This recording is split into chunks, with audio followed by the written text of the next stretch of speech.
Today, ladies and gentlemen, we're gonna be P-pump swapping the 6.7 Cummins.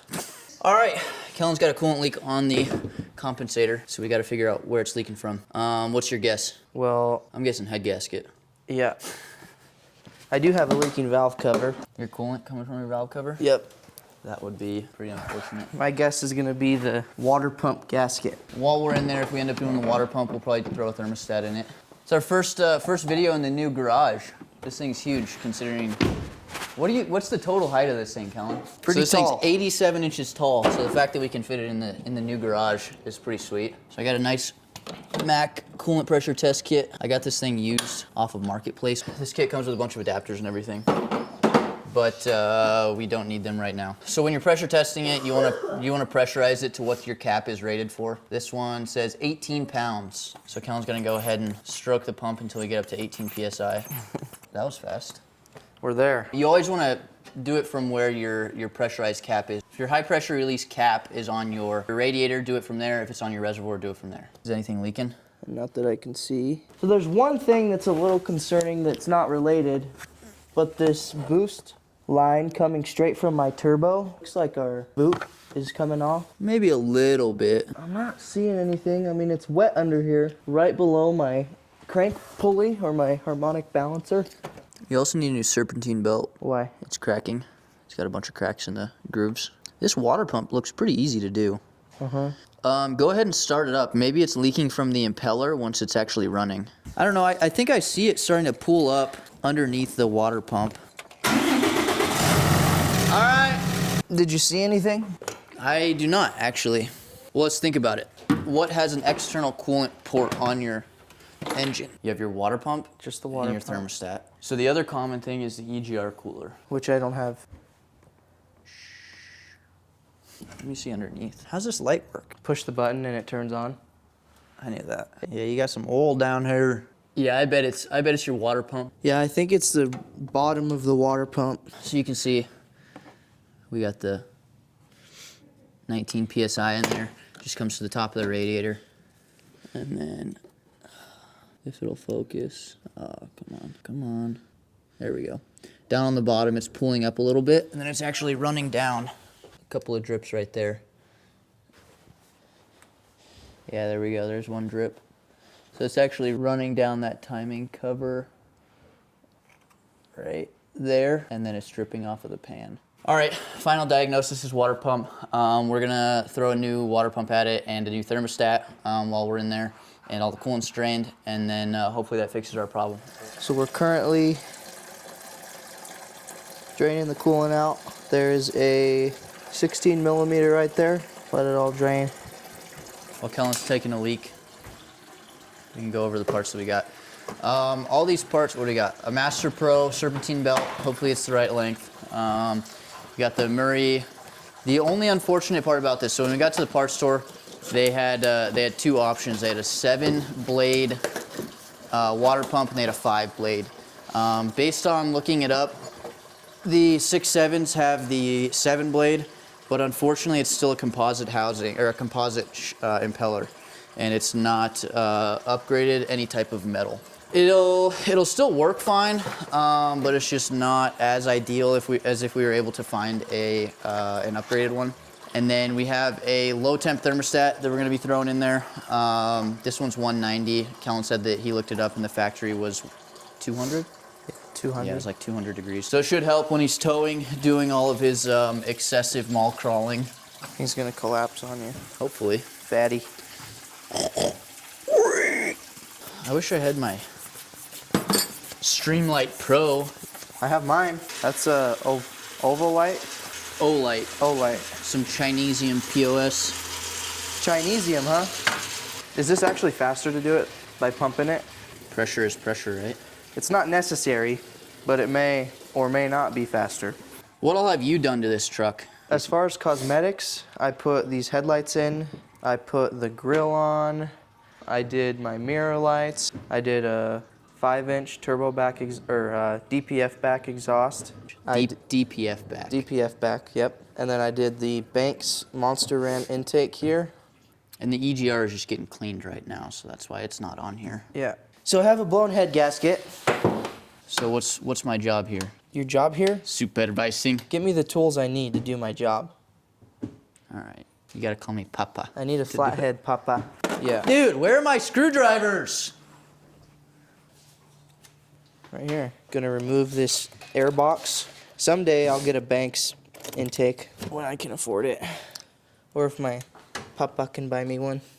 Probably wanna unplug this stuff. Yeah, you don't need to worry about that. All right. You can just cut those wires. God, I don't know how you got this thing organized.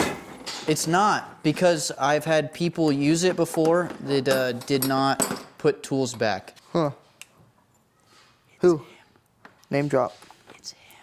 You may need a 1/2-inch breaker bar, but I'm strong, so this should work for me. As you can see, it was pretty tight. All of our bolts on this, we're gonna go righty-loosey on. Makes installation not necessary. Well, you could probably just pull this off. This top piece, just pull it straight up and it should come out. There's probably a little nipple in there. There it is. Whole lot of room for activities. So we got 2 bolts down there. There's 1 bolt there. 1 bolt right down in there. You're gonna go clockwise. You're gonna pull that thing up. Only if I had somebody hold this light for me. Yeah, so what you want to do here is shake the belt aggressively until it gives. Or cut the belt. That's another option. Where's your knife? Let's see if this knife is sharp enough.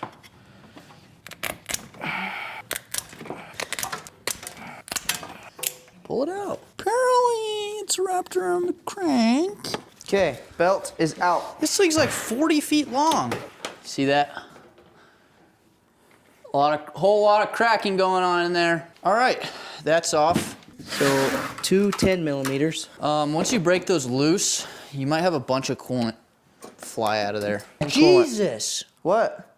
Just so much stuff missing out of this. A lot of it's toolbox. in your red Milwaukee bag up there. Oh, really? What, you want something bigger? No. This Guy should- like you needs a 40-foot breaker bar to get into that thing? You pick a pench. When you're working on these, they come with really cool bolt holding pockets. So what you want to do is you want to take all of your bolts and just drop them down in there. All right, you got all 2 of those bolts out. Grab the hammer. Here we have our lefty-loosey, righty-tighty hammer. Well, don't grab the snap-on hammer. That ain't really working too well. A long pry bar. Wherever it might be.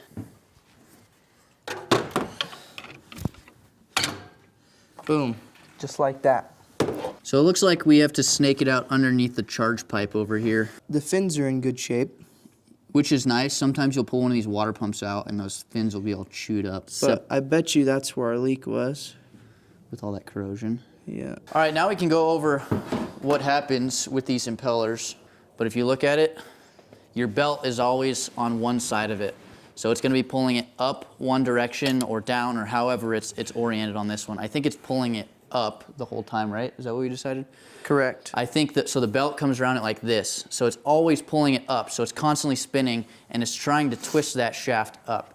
As soon as you start to get that flex in there and it starts eating through the housing or the shaft, then you end up with coolant leaking out the front side of this. But that's why we're putting a new one in there. And the gasket actually looked pretty good. Yeah, the O-ring's definitely been smashed for a while. It has no return left in it. I bet if we compare this O-ring and the new one, this is probably half as thick. Half as thick? Yeah.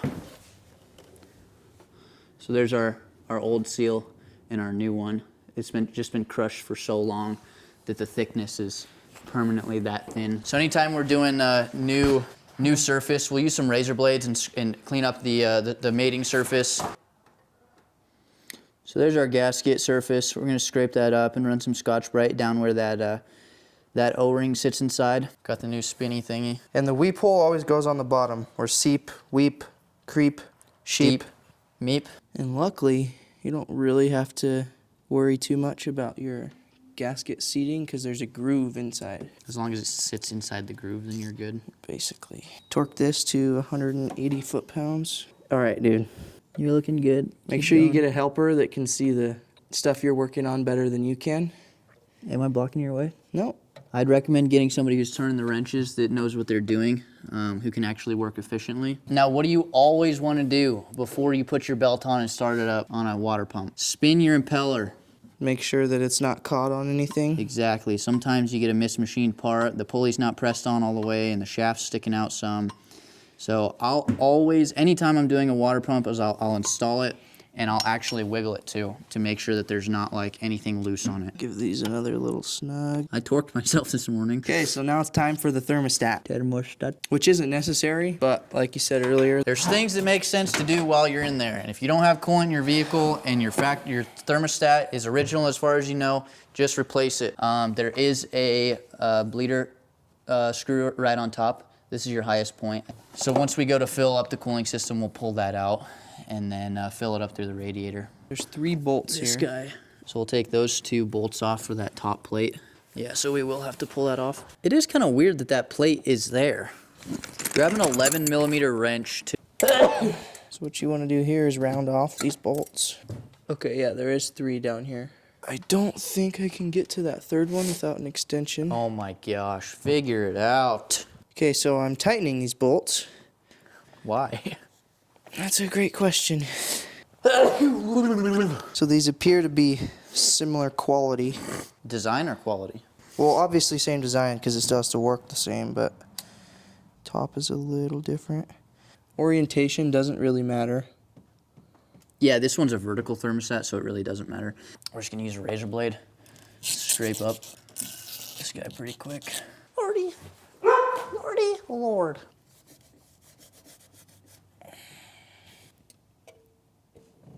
Sure that's the right way? Yep. Let's see if I can find the hole. It's always been a struggle for me. Sometimes I have to look for it. Get all your bolts started. And then run them down with that 3/4 impact. I prefer to use 1-inch gun. Get them all a little bit tight before you wrench down on them all.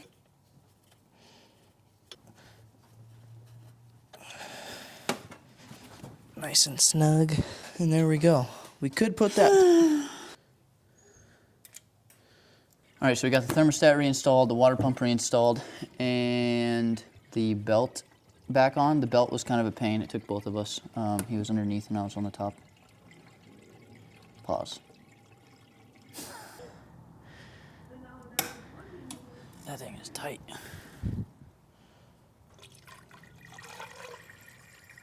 So we're just filling it up until it comes out of this hole right here, which I assume will probably be like 3.5 gallons. I put some Teflon paste on here, so that'll help us seal it up.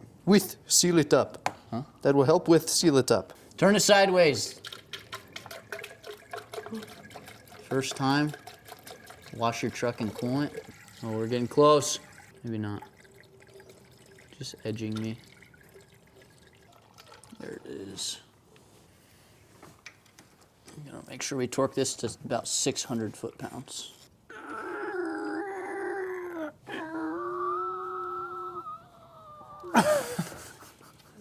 Now Kellen's gonna butt luge the rest.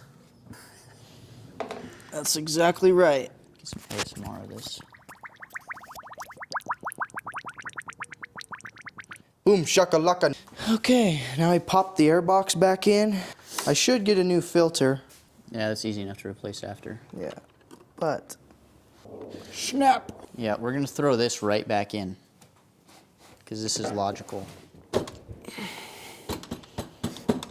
Can't forget to tighten our bolt here. Be nice to have some power tools around here.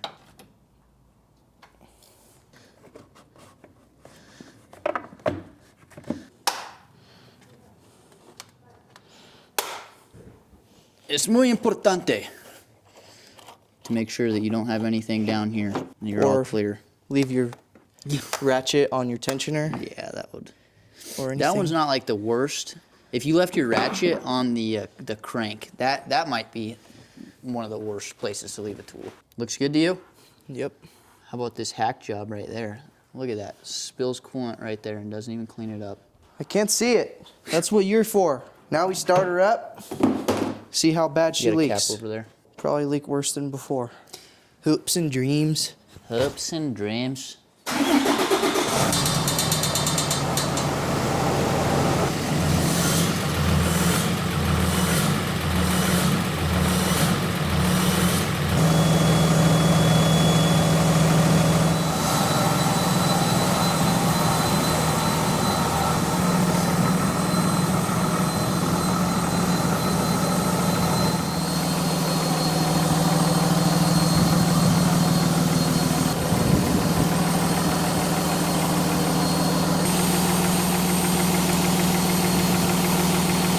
All right, I think that sums it up for today.